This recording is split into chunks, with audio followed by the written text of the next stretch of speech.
right, gang, we made it to the top of our wall. I have one board left. Take a look, do a little pan, huh? Looking good, yeah? All right, so now that we're at the top of the wall, we have to do something a little bit different, okay? Remember, we have these boards that are tongue and groove, okay? So this is my hammering one, so I don't have a tongue on this one, but so we have this groove, right? And it fits inside the tongue of the board that's underneath it. The problem is once you get up towards the top, trying to get the tongue and groove to fit together is a real challenge so that you can get your last board to fit flush up against the ceiling. So we're going to do I'm going to show you a couple little tricks for this to make it a little bit easier on yourself. So first off, we need to measure what board we need to rip down.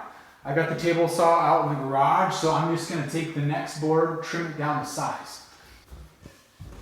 But the next thing that I'm going to do is after I rip this board down, okay, I'm going to leave the groove side on the top board because I got to fit it into the tongue that's up there. But what I'm going to do is I'm actually going to take the groove, this back part, that is on the back of the board, okay? So this is the board this is the side of the board that's going to go up against the wall. And so what I'm going to do is I'm actually going to cut the back part of the groove off, okay? So I'm still going to have the front, so that will sit over the tongue nicely. But because of the fact that I rip it off, I'm actually going to be able to take this board and just put it up on the wall. I don't have to like sort of slide it in up and over onto the tongue. It's going to make it a lot easier to hang this up. Now I still have my marks for where those studs are, so what I'm going to do is instead of nailing into a tongue, which is what I've been doing, I'm actually just going to nail it right on the face of the board. Okay? We'll putty over them. Like I said, this wall is going to get paint anyway, so it's not a big deal.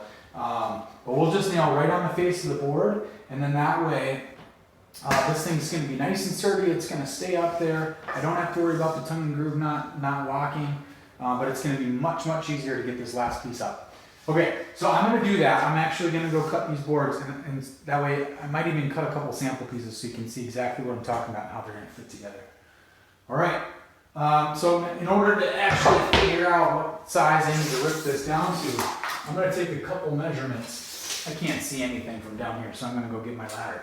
But I'm going to take a couple measurements, at least probably 4, just along this wall. This wall is about 12.5 feet long, so it's a decent sized wall. I want to make sure that I'm sort of accounting for any variance in the ceiling and make sure that I rip my board accordingly so that it fits up nice flush.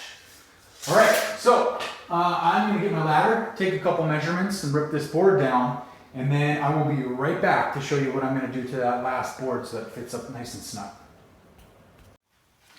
All right, for this next bit, what I did is I have a couple of these tongue and groove boards that are smaller, that are just scrap left over. I'm going to use these to show exactly how I'm going to cut the groove side off. And I'm not going to show you on the big piece because it's going to take a little while. So essentially what I've done, so again, the main point here is that I'm trying to cut this back groove off so that this is easier to get into place. So what I've done, let's see if I can bring you guys down here so that you can see how I set my table saw up.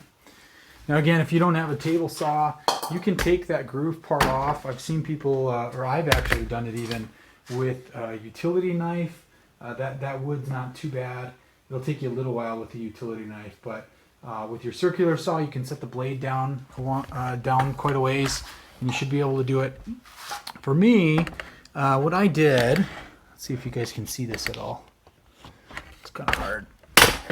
Whoa, hang on, guys. Okay, so if you can see down the track here, what I've done is I actually set up my guard in order to basically be just enough so that I can get that tongue off, and I lowered my blade so that it's not going to cut the front part off. Okay, now if you're doing a cut like this, hang on. Okay, if you're doing a cut like this, it's probably a good idea, even if you're really confident, even if you're ready to go on that last piece, to set this all up and do it on a test piece first anyway. Doing it on a test piece means that you're going to make sure everything fits right, that you're cutting off just the back part, not the front part. You're going to feel real confident about your cut when you actually go to do your final piece. The fact that I had to rip that thing down, cut it already, it takes time, and I don't want to have to do all that stuff over again if I screw this piece up. Not only that, but that's my last board. So if I actually screw this up, I got to go back to the store, and I don't want to do that. All right, so let's cut this piece, and we'll see what it looks like when we're done. All right, so again, I'm making sure that I have the piece the way that I want it to.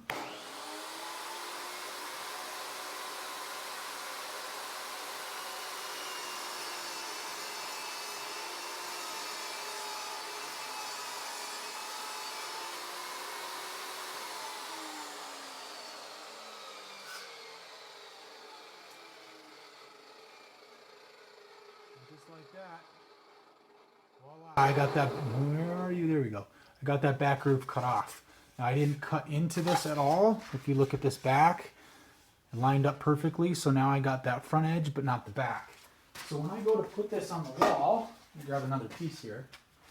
So when I go to put this on that top panel, instead of me monkeying around with it at the top, trying to get that groove to fit, now all I have to do is slide it right like that.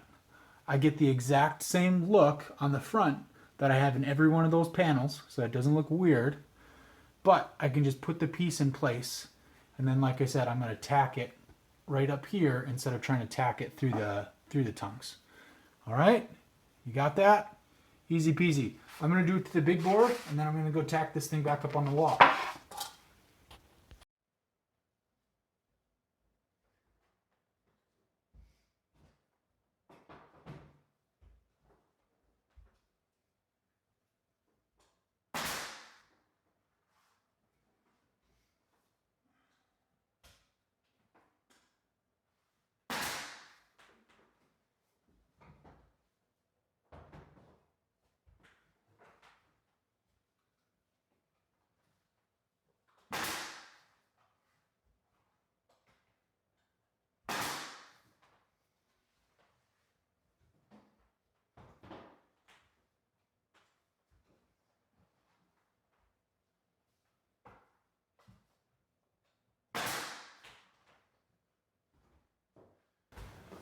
All right, just like that, we have ourselves a nice new accent wall.